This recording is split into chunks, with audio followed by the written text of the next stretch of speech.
Мяу.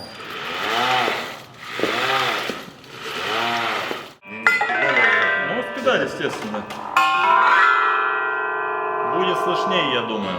Потому что в первой части, в начале вот это, Да. а потом там вот это. Да. Ну и это же есть еще. Фортиссимо. Ну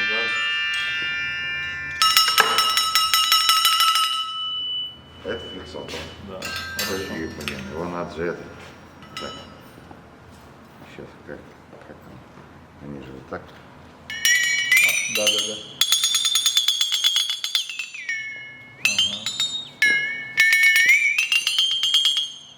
Хорошо. Все. Супер. Спасибо. Дорогие друзья, я всех приветствую. У нас сегодня очень знаменательное событие. После репетиции нового монументального масштабного сочинения мы имеем возможность поговорить непосредственно с его автором Валерием Михайловичем Скобелкиным, выдающимся российским башкирским композитором, членом Союза композиторов России, Республики Башкортостан. Валерий Михайлович, приветствую вас. Я помню, что год, по-моему, назад, когда мы должны были исполнять музыку башкирских и татарских композиторов, я, естественно, к вам обратился, чтобы вы дали мне сочинение какое-то свое. Мы в итоге «Золотой трон Гефеста» играли. Но вы мне тогда дали финал этой симфонии. Я еще не знал, что это финал «Барбарелла». И он был для тройного состава, правильно? Да. Для тройного. А почему вы решили, что вот интересно было на тот момент из симфонии уже написано, на какой стадии, и почему вы решили на огромный пятерной состав Ну, ее изменить? на той стадии был написан уже финал и третья часть. Год назад, да? Да, ну не год назад, еще раньше.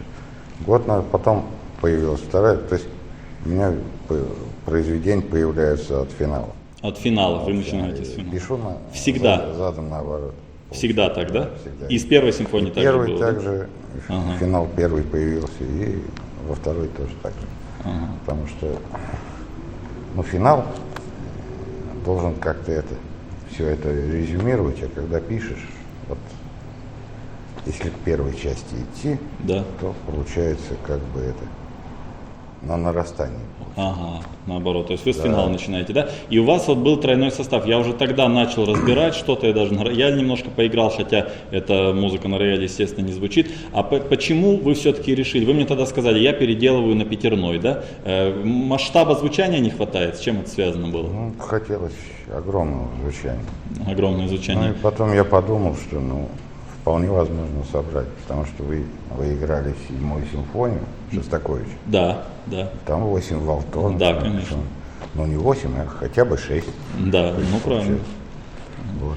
А с точки зрения идейной, вот что у вас есть, вот как вообще сам процесс происходит? Вы о чем-то конкретном думаете, стремитесь отразить там, я не знаю, что угодно, действительность, какую-то идею, или вы просто пишете чистую музыку и куда зайдет, туда заведет, как говорится? Где-то по-разному получается. Вот с этой симфонией как было? С этой симфонией сложнее, конечно, потому что я ее начал в 2019 году, то есть когда нас в карантин запихнули. Прямо до этого ничего не было, вот начали писать в пандемии, с финала сразу, да? И получился финал, потом это, и потом общая идея, концепция появилась. И в итоге, когда уже мы с тобой общались, я уже конкретно на ваш оркестр писал. То есть я знаю, что есть труба НЦ, Марат играет, второй трубач Артур, Рассоль, Да, уже на конкретных людей, да? Да, уже а когда представляешь, кто играет, оно и легче. Понятно. А вот очень интересно, вы говорите, с финала начали писать, ведь у вас в первой части такой ясный, абсолютно прозрачный тематизм, преображение темы идет. Сначала она зарождается, потом она звучит в таком варианте, в более лирическом, в более таком напряженном, более героическом. То есть, неужели, когда вы писали финал, вы это уже все представляли или этого ничего не было? Это все в финале. Все в финале, Все в финале есть. Все вытащено из финала. Из финала, и вы так и делали. А финал... Потом вторая часть и третья часть, они между собой очень сильно связаны. Да, естественно.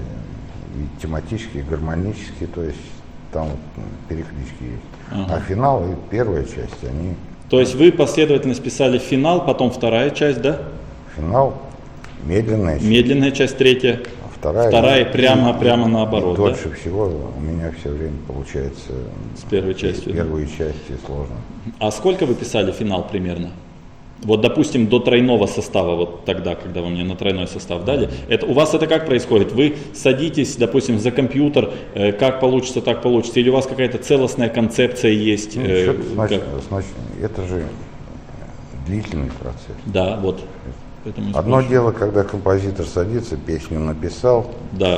И вот это, собственно, и композицией вот, ты не назовешь, да. А с другой стороны, вот когда пишется длинное произведение, оно же не в течение одного дня. Естественно. То есть одну идею выдал, потом раз ее подредактировал, потом раз еще что-то, потом это все стер, появляется новое. То есть это не так, нужно переделывать. Вот такого то есть вы часть, допустим, если говорить конкретно о финале, тоже вот от начала до конца идете. Нет такого, что вы представляете себе начало, уже сразу конец. Это, так я понимаю, довольно дилетантский вопрос, но действительно интересно, как это вот технически. Просто от начала до конца последовательный. От начала до конца никогда не получается. Не получается, да? Нет, потому что все время получается как-то по разделам. И начало каждой части обычно появляется в самой последней очередь. Начало части, да? Начало части. Нет, начала не бывает никогда. А вот, например, финал, откуда вы тогда его начали писать? Очень интересно, с какого места? Вот где фортепиано. Тарарарарам. Вот это, да? А потом уже все пошло. Очень интересно. Вот скажите, пожалуйста, все-таки вот мне интересно, я уже этот вопрос задал, но повторю.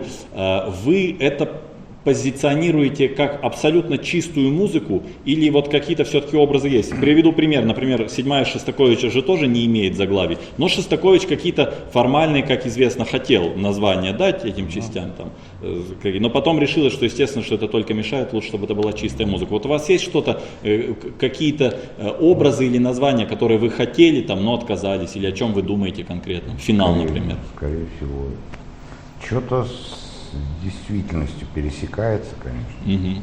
То есть на интуитивном уровне скорее просто дух сложного времени, как бы, да? Ну, можно так сказать.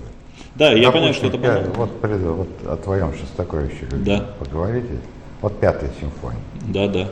Вот когда ему наваляли там за 4-ю, он написал 5-ю симфонию. Что об этой симфонии говорят? Да. Типа это рождение социалистического, естественно, а на самом деле все человека. На самом деле, откуда там Испания появляется, и особенно финал, когда он ля. Ну, на самом деле, все наоборот диаметрально, нет, там все проще, на самом деле. Была такая женщина Ляля Кармен, за которой он бегал. В итоге получается 3-я часть испанская, Кармен. А в финале он чисто, это своего рода шифрование текста. Вот сам последний так делает. Весь оркестр. Тему играет медь, и вот весь оркестр играет ля. Вот так вот даже, да? Понятно. Ну и начало, допустим, вот если посмотреть, уже сначала. Понятно. То есть я понимаю, о чем вы говорите. Это очень интересный момент. То есть он шифрует, грубо говоря, имя, но на самом деле дальше подтекстов-то куча, конечно, в этом уже. А фамилию он шифрует в испанской части. В испанской части. То есть была женщина, которая уехала в Испанию, вышла замуж за человека по имени Кармен. Получилась Ляля Кармен. То есть а когда говорят, вот, это симфония о рождении человека. Это-то понятно, ерунда. Нет, здесь как, это говорят в советское время, так говорили, так-то понятно, что это как минимум ирония, все диаметрально противоположное, не рождение, наоборот, как бы критика власти, скажем так, в этой симфонии, как минимум. Но, то есть получается, что все вместе, поэтому музыка чистая, вот это я, собственно, для всех говорю, вот, согласитесь вы или нет. Почему чистая музыка важна для композиторов? Потому что может быть вот такой банальный образ с женщиной связанный, в то же самое время ирония на действительность, сарказм какой-то, в то же самое время где-то там и глубочайшие какие-то победы духа человеческого присутствуют, периодически преодоление. Все вместе. Единственный, кто Шостаковичу сказал, это был Прокофьев. Дима говорит, ты же не об этом написал. Он единственный догадался. Вот, ну то есть, что на самом деле в симфониях у каждого композитора только он может и знать. А можно клеймо какое-то прилепить. Да, но это не нужно. Но тем не менее, я почему говорю, потому что такие глубокие вещи, это вот, как вы говорите, один Прокофьев догадался, это все-таки надо, чтобы люди хоть как-то это понимали, но в любом случае получается интуитивно, как бы процесс ни происходил, с той темы, с другой, все равно вы воплощаете действительность какую-то определенную, отражение. Сирена откуда-то появляется. Ну, откуда-то же она появляется. Ну да. И у вас это все, например, вот сирена, это такой исключительный все-таки случай. Ну вот до этого цифры есть, вот где все глиссандируют, естественно, ну к чему пришли? Сирены не хватало, да, как бы вот этой. Ну то есть вот он, листок, сирен. Тут вроде как действительности как таковой и нету, но вот так получается. Это все интуитивно происходит, да? В процессе к вам приходят эти мысли? В процессе графики, то есть, допустим, флексотон, сирена, вот этот чаймбокс, они практически одинаково записываются. Да. Тут получается вот аналогия инструментов. Вот существует же такое понятие у композиторов, я в Москве помню, что есть музыка для глаз специально, да, чисто графически. Все-таки вот мне интересно чисто профессиональное мнение. То есть прямо такая музыка, которую невозможно слушать практически, но она записывается графически. Или все-таки должно быть что-то заложено? Отсылка на это есть. Ну, то есть попытка применить вот эту музыку для глаз, как бы так, внутри какого-то. Потому что сейчас в чистом варианте вот эти разные стили мышления, стили графики, сейчас в чистом виде нет такого. То есть, в какой-то момент графика появляется, в какой-то момент уже... То есть там, где у вас появляется графика, не бывает такого, что вот вы хотите просто что-то там нарисовать и подкладываете ноты. Это все равно все от музыки, получается, идет, да? Ну да. Идет от вот здесь подошло. Вот так. Подошло. Понятно. Вот в конце финала. Да. Оно просто подошло. Ну, вообще у вас финал получается, хотя разные рисунки, это мы еще отдельно можем поговорить, в разных частях присутствуют, там какие-то киты, да, образуются, человечки, вот, но финал, хоть там и не так много графических, может быть, конкретных образов, роспись есть, но он действительно как-то, когда на него смотришь, как будто по геометрии сделан, вот такими вертикальными линиями. Так получилось, да, вот это важно, так получилось. Я, когда написал несколько страниц, так оно и Так и шло. Вот это такой стиль. Владимир Михайлович, а вот сейчас я про другие части обязательно спрошу. А есть ли сейчас вообще в композиции, помните, вот как-то от Малера к нововенской школе шло, потом условное такое понятие авангарда было, или неоклассика, допустим, Стравинский работал в каких-то жанрах. Вот сейчас вообще как можно в 2023 году классифицировать музыкальные течения в профессиональной музыке? Что означает авангард, например, сегодня? Может быть для вас, может быть по-разному. Может быть, определения есть. Есть ли какие-то течения? Я могу сказать, что такое современный композитор. Да, что Дело в том, что в течение 20 века этих стилей, направлений родилось очень много. Да. Начиная от додекафонии. Тут нужно говорить, скажем так, о принципах мышления композитора. Одно дело — это диатоникой мыслишь, модальностью, сонористика. Появляется авангард в виде Джона Кейджа, 40-е годы. Да. То есть вот это все, потом появляется электроакустика, имитация электроакустики живыми инструментами. Вот современный композитор — это своеобразный винегрет всех вот этих направлений, и в зависимости от пропорций каждого. То есть понятное дело, что сейчас, допустим, изобрести что-то невозможно, да, практически. Невозможно, или пока, то есть пока вот этот винегретный период не пройдет, что-то должно возникнуть. Но это не сейчас. Допустим, та же сирена, если взять 50 лет назад, Пендерецкий, было, Синакис, естественно, было все. Сирена была. Что мы не возьмем, все было все. наковальня. Ну да, это естественно. То есть сейчас классифицировать, собственно, и нельзя вот в каком сейчас стиле. Вот вы как-то можете, вот вы говорите, понятное довольно такое слово, винегрет, да? Вы свою симфонию, например, вот эту можете каким-то образом классифицировать, к какому жанру, стилю, я не знаю, музыкального течения она принадлежит, или это тоже вот именно оттуда, и просто вы ищете новаторство? Первая симфония, вот необарокко. Необарокко, да, там понятно. Там понятно. А вот эта симфония, попытка ясным языком выразить какие-то сложные вещи. Больше вот так. Я понял, да. Я понял. И вы, когда преподаете, допустим, студентам своим, то есть вы работаете в каждом стиле, какие-то определенные задания даете, вы говорите, додекафония, модальная музыка, там вообще классическая гармония какая-то, или они сразу работают уже свое ищут? Не, ищут свое, и у кого что лучше получается. Вы поправляете уже, да? Ну, естественно, когда обучение, естественно, все типы фактуры, все это надо попробовать, чтобы потом, когда уже человек закончил институт, он уже для себя определил, сколько ему этого надо, сколько этого. Вот. Ну и тут еще зависит, допустим, с кем общается композитор. Допустим, если композитор больше с вокалистами общается, ну да, естественно, тогда понятно, он вокальную музыку будет писать. То есть, ну, это как... А прежде чем к симфоническому жанру подойти, ну вообще к работе с оркестром, у вас есть какой-то курс определенный, что они должны сделать, там, сонаты написать, я не знаю, для инструмента, для вокала? Сначала прелюдии, то есть прелюдии разного рода, маленькие.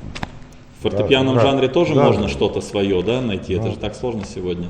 Ну, это сложно, но композитор обязан изучить прежде всего на фортепиано разные типы фактуры, разные типы мышления. Допустим, если мыслить диатоникой, это одно дело, появляются функции, там, субдоминанта, тоника. Потом, если мыслить модально, то ладовое мышление. Потом, если додекафония, то это все убирается. Вообще, 20 век — это отмен. Век отмен. Век отмен, да. Вы как думаете, вообще возможно в классической, условно, гармонии, ну или в модальной, скажем, тональную, прямо предельно тональную, с четкими тонально-гармоническими связями сегодня вообще можно писать музыку или нет, как вы думаете? В принципе, можно, но дело в том, что чисто диатоническая музыка уже, потому что язык, сам язык вот этот, он предполагает определенные типы форм. Да. Композитор — это форму прежде всего. То есть диатоника предполагает определенные формы. Допустим, диатоника, учебник гармонии, бригадный. Понятное дело, тут есть Мазель со своим строением музыкальных произведений, который анализирует эти диатонические формы. То есть стоит поменяться языку, естественно, будет меняться форма. Вот, допустим, как произошло с додекафонией. Допустим, вот были огромные диатонические формы, появляется додекафония 12. Да, и пьеса пошла. Форма схлапывается сразу минимальная форма появляется. То есть почему? Потому что очень сложно, скажем так, вот эти математические... Ну, сначала найти язык еще какой-то надо. Очень долго, очень долго это слушать, ну, понятно. Сложно, да, сложно. Вот. У вас додекафонии нет в этой симфонии, по крайней мере, я не уловил нигде. Потому что, ну, чем сложнее язык, тем короче форма. Чем сложнее язык, тем короче. Тут практически диатоника. Да. По сути дела, да.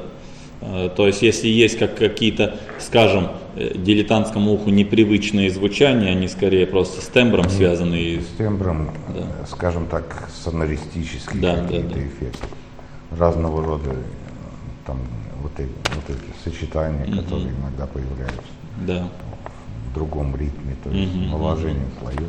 Да, вот, кстати, что касается внешнего такого впечатления, третья часть вообще наиболее тонально звучит со стороны, наверное, да, она вообще как как простая, но я не знаю, может быть, я неправильно скажу, но со стороны для меня тема основная, главная, тоже как необарокко частично звучит. И она такая ультратональная, ультрапонятная, и просто это как бы каким-то вот 20 веком как будто бы это давится все. Есть что-то такое? Вот это больше вот как бы не от ума написано, а вот отсюда. Она трагическая. Да. Трагическая, поэтому я больно о языке этой части не задумывался. Просто как что-то. Сложные размеры там. Да, но это кажется, они уж... там все восьмушка не сделано. Ну, естественно, это как раз несложно, есть гораздо более, это сегодня довольно просто звучит. Ага. Третья часть на эмоциях. На эмоциях, да. Там большой струнный оркестр, конечно, нужен, посмотрим, как это все пойдет, потому что, тоже вот, например, если про третью часть сказать, вы как-то можете охарактеризовать, то есть это просто трагедия какая-то, это, например, уже переход к смерти просто, боль страшная какая-то, есть что-то такое или все вместе это? Абстрактно. Вот вы о чем-то, вот вы сегодня слушали, получается, ее сегодня вживую первый раз в оркестре, да, эту часть. Хоть мы там что-то еще не доучены, но все равно впечатление огромное производит. У вас какие ощущения эмоциональные самого? Им написано было, трагические, последние дни, положим так. Кардиограф орет все время, то есть там флейта пикколо тянется. О чем это? Да, я понимаю, да. Как раз об этом. Да, значит, третья часть. Вторая часть, вы так просто говорите, вальс, он и есть вальс, но это все равно довольно вальс такой, тоже какие-то шифры наверняка, да, саркастически понятно. Плавно, вроде начинается нормально, а потом переходит в сарказм. Да. Ничего не шифровали, как Шостакович, нет? Нет. По музыке, да, идет все? И вообще, плавное изменение эмоций на одной теме, здесь есть во всех частях. Да. Предположим, в финале от лирической, стереофонической, лирической, до гимнического. Она меняется до гимна. А вот вы говорите, чем, значит, это такой постулат, в общем-то, известный, чем сложнее техника, тем меньше форма. Ведь у вас очень классическая форма по сегодняшним меркам получается. В данном случае. Вот этой симфонии, да? Да. Тут диатоника с сонористикой перемешана.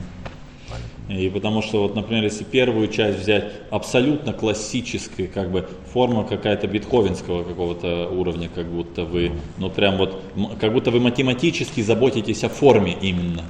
Форме темы, форме произведения, репризе тем и так далее. Есть такое? Вот как вы? Здесь попытка современным языком написать классическую сонатную форму. Понятно. Вот я и говорю про это, потому что там ярко слышно. Причем получилось так, что сонатная форма вроде как без разработки, в перерастании в репризу. В такое шествие или эпизод нашествия, что-то подобное.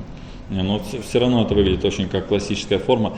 А вот вы используете, и ваши ученики используют прием реверберационной полифонии, да, это, по-моему, вы сам придумали, да? У вас это какое-то творческое кредо, потому что здесь ярко выраженно присутствует так или иначе периодически. То есть это у вас такая идея, или тоже вы пишете, ведь сначала вроде ее нет, а потом она вдруг появляется все время. Идея фикс такая, вот надо это или само по себе получается? Это и само по себе, это способ развития материала, можно сказать, потому что реверберационная полифония, как таковая, основана на принципе обертонового ряда, если об этом говорить. В данном случае и аккорды выстраиваются по обертоновому ряду, и повторения идут по обертоновому ряду. А в пространстве это выражено как реверберационные повторения. Да, но вы говорите аккорды. То есть что такое музыка? Звуковысотность и, естественно, время. Да. Вот две категории. Во времени это выражено как реверберационное. Но это может одна нота быть просто. Ля-ля-ля-ля-ля. Там повторяется. Здесь обертоны имеется в виду просто звучащие в пространстве уже, да? Они же не повторены другими инструментами. Обертоновый ряд во времени. Одно дело по высоте, когда обертоновый ряд, который мы не слышим, а другое дело в пространстве, то есть во времени, потому что музыкальная картина, что такое? Звуковысотность, время. Да, звуковысотность, время. У художников, если это полотно, вот, вверх, вниз, ширина, высота. Ну да. У музыкантов тоже самое. Да, это очень интересно, конечно. То есть вы, вот скажем, первая часть, главную тему вы тоже взяли из финала, да? Это долго этот процесс происходил? У вас есть такое, что вот вы ищете мучительно несколько там недель, какая будет тема? Есть такой момент? Ну, в данном случае так получилось, потому что из центральной части финала вытащил это, и вот в таком варианте получилось. Ты же приходил слушать, да, конечно. Ее как таковой не было еще пока. Вот, то есть там вот в финале это движение пошло, да. А в первой части вступления как такового не было, а вступление это и есть. Вот пока я первую часть не нашел, вот этот раздел, начало сам. Да. Да, потом оно появилось, да, у вас не было вступления, я помню, да. А вы вот такие какие-то слова говорите, когда мы репетируем, вот поезд поехал, вот его должно быть слышно. Это в смысле тоже как-то специально происходит, действительно поезд напоминает. Вы об этом думали тоже, вот хотели написать звук поезда, например, или тоже так случайно происходит? Есть и в первой симфонии, да. Тоже, ну, это как просто так получилось, или вот я хочу, это интересно, например. Нет, потому что, поезд, он движется постоянно, то есть тут что-то происходит. Это как способ сделать определенный раздел. И киты там тоже есть, это тоже это просто графомания. Это просто графомания, да, это прикол такой, я понимаю. То есть не было такой задачи, вот я хочу здесь вот такую... Не, просто когда пишешь ноты, на кита. Получилось, да? Просто получилось. Очень интересно. Ну, у вас получается 4 очень, они объединены, безусловно, части внутренним, и языком вообще самим, конечно, слышно все-таки, что это один композитор написал, но они очень разные, даже по стилю получается в какой-то степени. Есть такой момент? По стилю разные, но общая идея как таковая, и поэтому они вроде как и тематический материал, вторая, третья и первая, четвертая, они вот так связаны. Да. По сути дела получается огромная, трехчастная, простая форма. Такое не очень уместное сравнение, но тем не менее оно не по музыке, а по способу воплощения. 4-я симфония Малера, тоже вся из финала у него, он написал эту песню «Небесная жизнь». И все темы на остальные 3 части вытянул из этого финала. Вот у него также получилось. Просто как способ такой же. Очень интересно, конечно. А правда, что вы первую симфонию 10 лет писали? Никто сказал. 10 лет он писал, говорит. Серьезно? От начала написания до завершения. До исполнения. До исполнения. 10 лет прошло. Так, а вот это такой очень интересный вопрос, вот лично для меня. Вот вы писали, скажем, 3 года вот эту 2-ю симфонию, да? Сколько вы реального времени посвящали ей ежедневно, примерно в среднем? То есть вы прям каждый день с ней сидели или могли на месяц бросить? Нет, на месяц не бросал, где-то неделю мог отдохнуть, потом, потому что постоянно ходишь, думаешь об этом. Что ты написал? 2 такта, 3 такта. Но это вот примерно, это может быть там полчаса в день, час в день, 10 минут в день. По-разному. По-разному. Как Торкнет. Понятно. То есть вы когда преподаете, например, да, у вас же большая загрузка в институте, насколько я знаю, все равно думаете постоянно об этом. Об этом, потому что приходится и со студентами этим заниматься. У меня сейчас 5. 5 студентов, это много. Вы им отдаете какие-то, есть такое, что вот прям вот оторвал от сердца, пожертвовал, сам мог написать что-то, но отдал ему. Все равно же ты же показываешь, получается. Я же учу тому, что я сам умею. Допустим, я оперы не умею писать. Чему я научу? Если человек, скажем так, если я оперу не умею писать, чему я ему научу? Я умею симфоническую музыку, и это не могу научить. Да.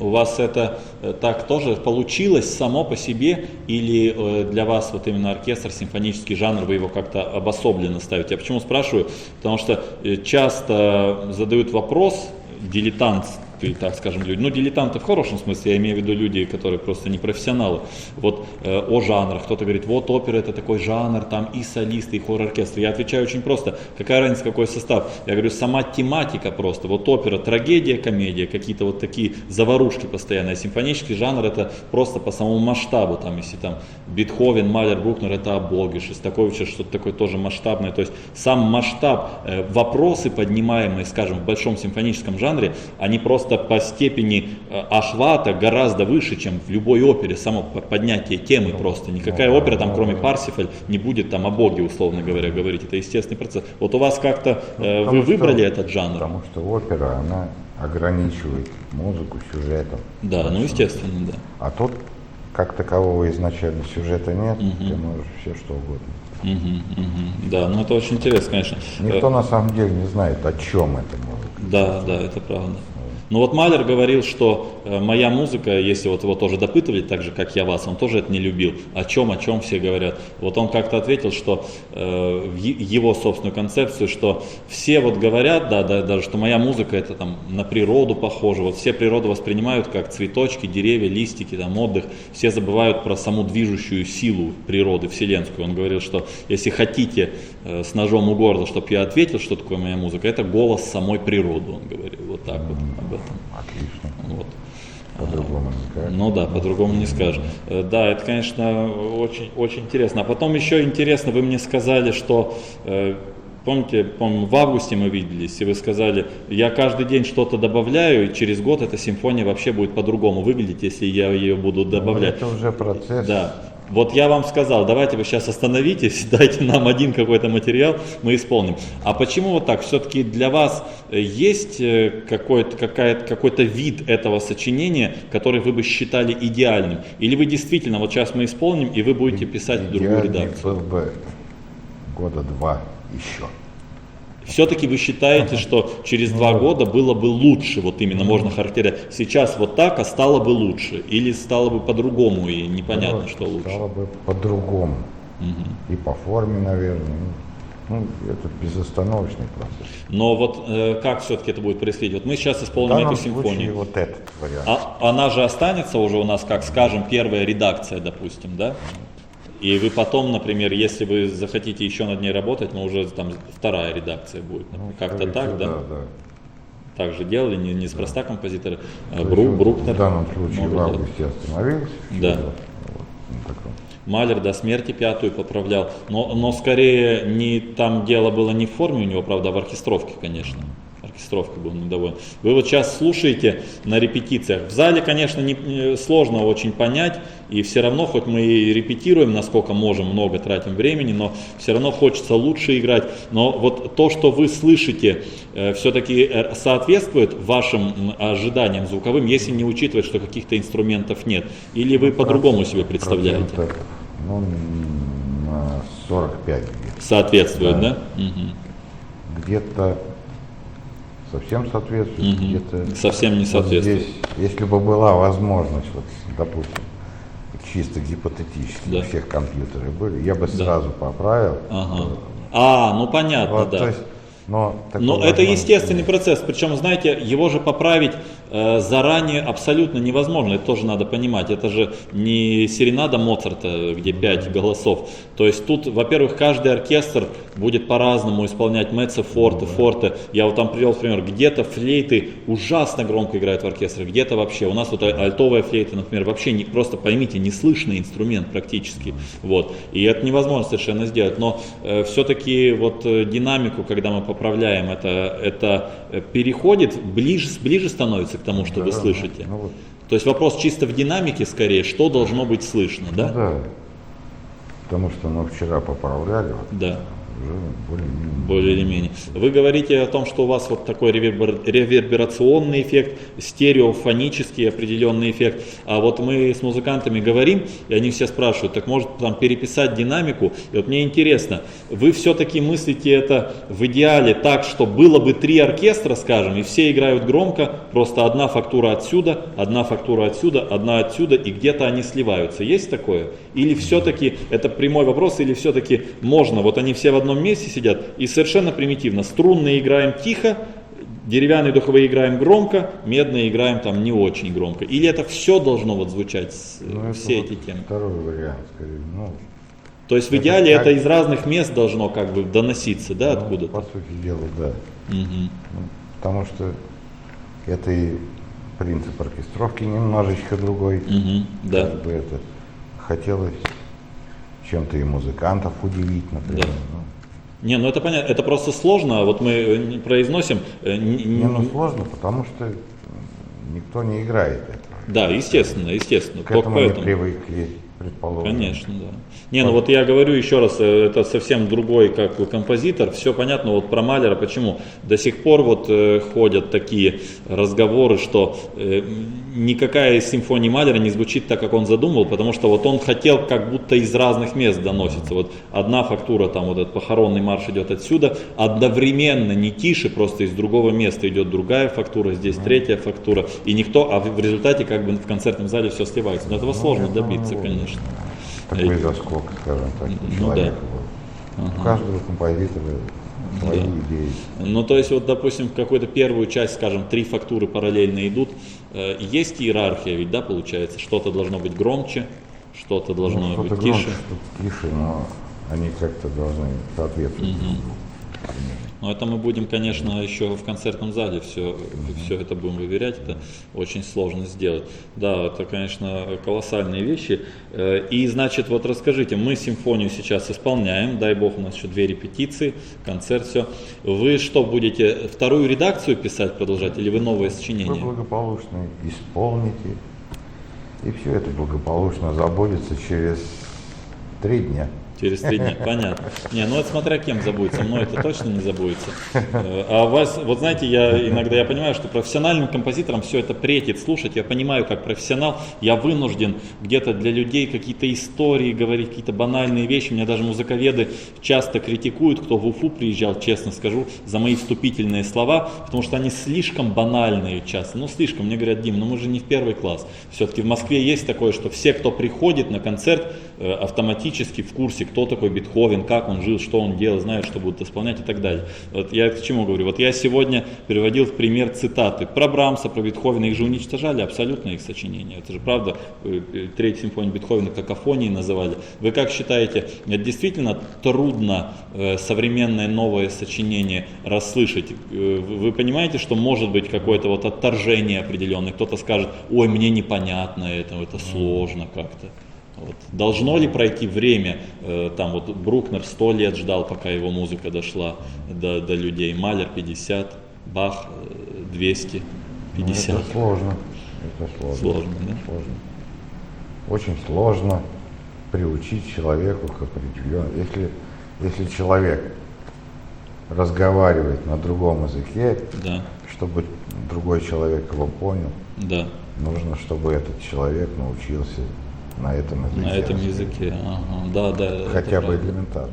Ну да, а вот когда вы говорите про свои части, вот что 3-я идет от сердца, у вас есть такое представление, например, что 3-я часть проще всего дать до любого человека дойдет, потому что там нет? Не обязательно. Не обязательно, да? Потому что с моей точки зрения, то уж я честно говорю, я более или менее вживаюсь, мне кажется, самый сложный для восприятия финал, для понимания. Барбарелла. Да, Барбарелла. Как вы думаете? Не знаю. Сложно сказать. Барбарелла, она простая. 2 четверти и понеслась. И понеслась. Ну это да, это мы с вами так мыслим, это ясно как раз. Ну, Барбарелла, скажем, новый жанр, предположим. А Барбарелла от слова барбару, от варварский, да? Веселый военный танец. То есть там тоже элемент сарказма присутствует, да? Да, естественно. Барбара — это дикость, варварство, Барбара. Вот это из этой серии. То есть, когда теоретики спросят, Барбарелла — новый жанр, нет такого нового жанра. Может быть, теперь есть. Теперь есть, да, Барбарелла, ну это как бы, да.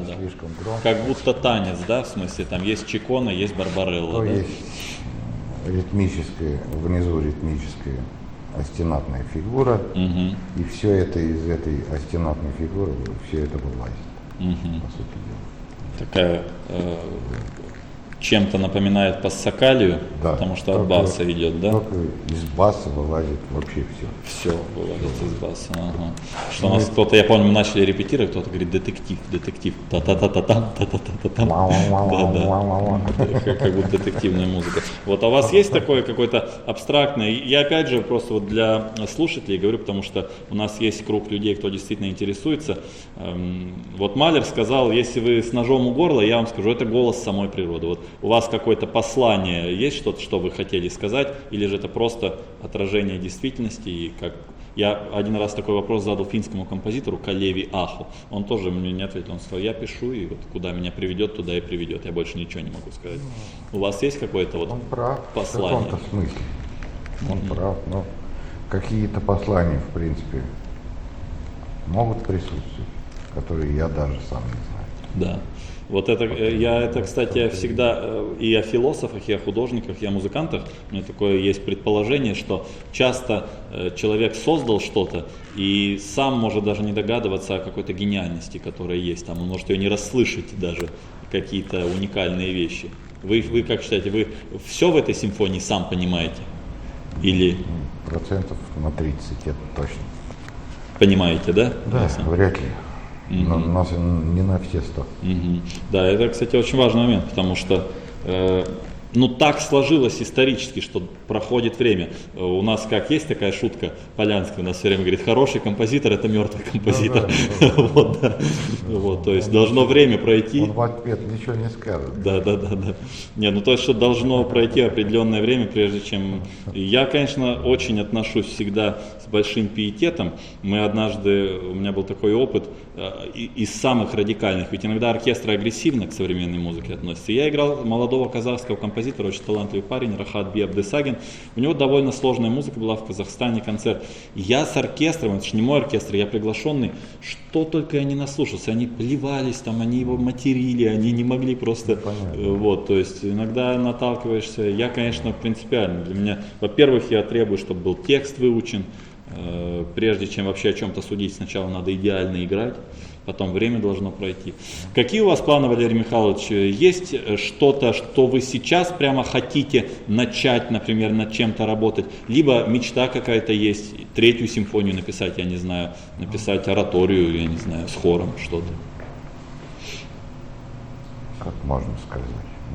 Писать-то оно, знаешь, писать всегда приходится. Все равно вы пишете все время, да? Если не пишешь, все хочется писать. То есть, как можно, допустим, о музыке, если разговаривать, любишь ли ты музыку? Да. Ненавижу ее. Самая знаменитая композиторская фраза. Ненавижу. Музыка с детства. Конечно, да, это известно. Потом получается так, что без этого не можешь. То есть что-то возникнет. Допустим, премьера пройдет, что-нибудь навеет, предположим. Пока, то есть конкретного плана нет. 3-ю симфонию создать. Тут, например, скажем так, если сравнить, допустим, если говорить, любишь ли ты музыку, тут можно сравнить, предположим, с работником мясокомбината. Так. То есть он целый день работает, и он выходит с проходной, и он спрашивает, любишь ли ты колбасу? Ненавижу. Понятно, Потому что он знает, как это устроено, как это все делается. Потому что когда начинаешь каждый день ворочаешь определенные музыкальные пласты, приходится уже это. Вы за компьютером работаете все время, и за компьютером, и за фортепиано. Бывает очень редко. Вот симфония за компьютером. Потому что сколько я раз это прослушал, это не знаю. Я вас понимаю, раз. Конечно. Поэтому. Но в программе, слава богу, в финале более или менее хоть понять, понимает.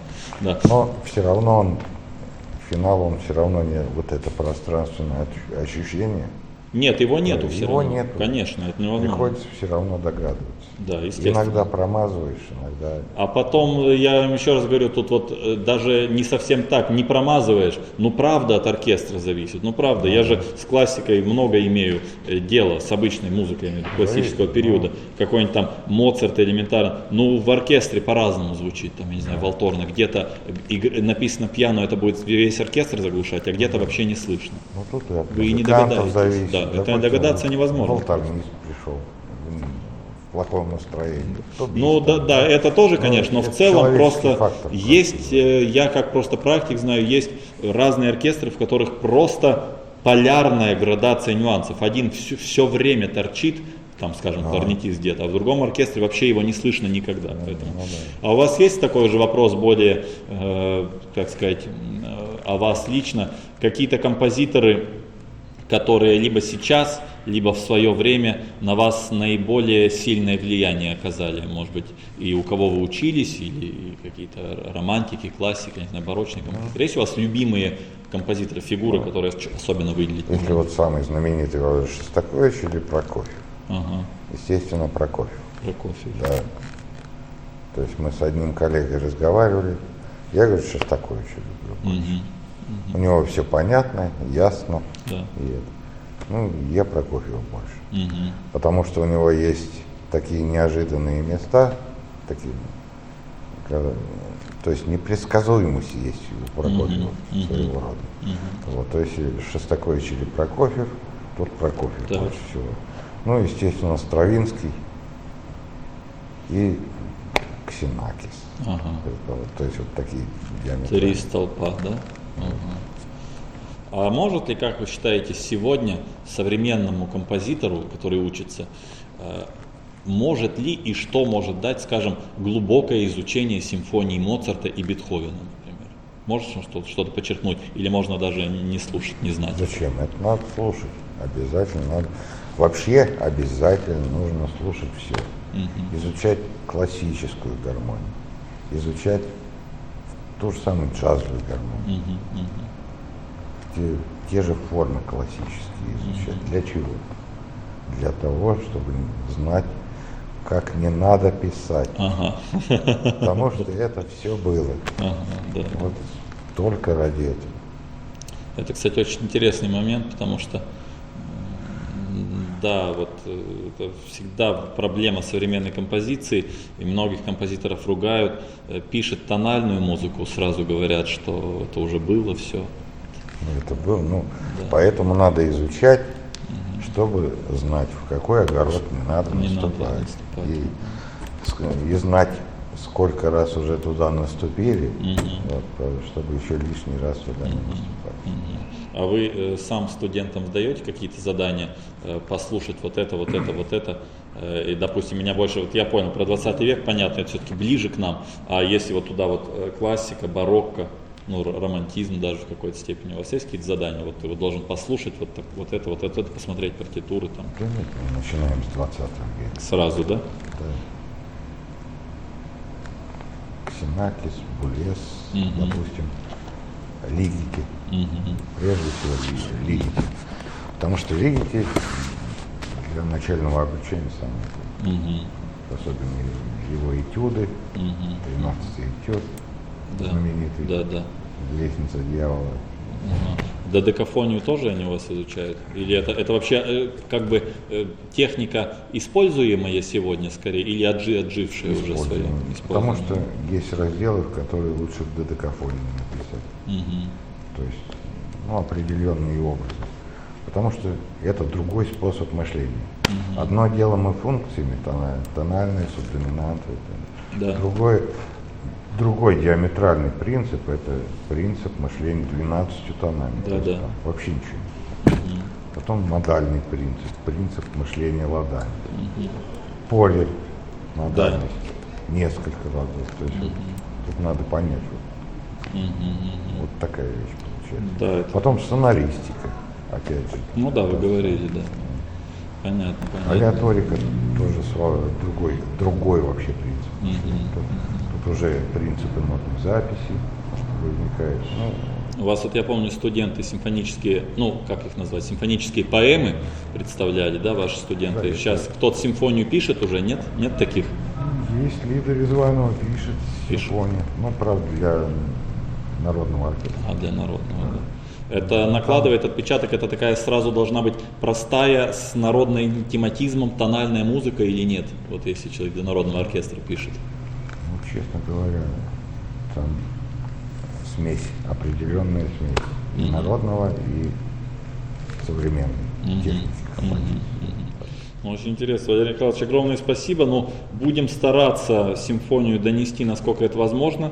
Редко, конечно, глубоко можно какие-то глубокие вопросы задать, я думаю, что это всем очень интересно, и мы вам желаем, чтобы ваш творческий порыв, вдохновение никогда не иссякали. Обязательно пишите третью симфонию, вот, будем ждать, чтобы 15, чтобы у вас получилось хотя бы. Нет, 7 мало, вы Прокофьева любите, 7 мало, давайте. Давайте уже 40 написал. Это я знаю, да. Есть даже такая, про одного композитора не буду говорить, он говорит, ехал в машине в одну страну, в автобусе 2 дня, написал симфонию, потом, говорит, потерял. Смотрю, нигде не могу найти. Я не хочу называть. Вот. Я говорю, ну как же так потеряешь? Да ладно, новую напишу. Гениально, правда. Большое спасибо, Валерий Михайлович, очень приятно. Спасибо. Спасибо. Спасибо.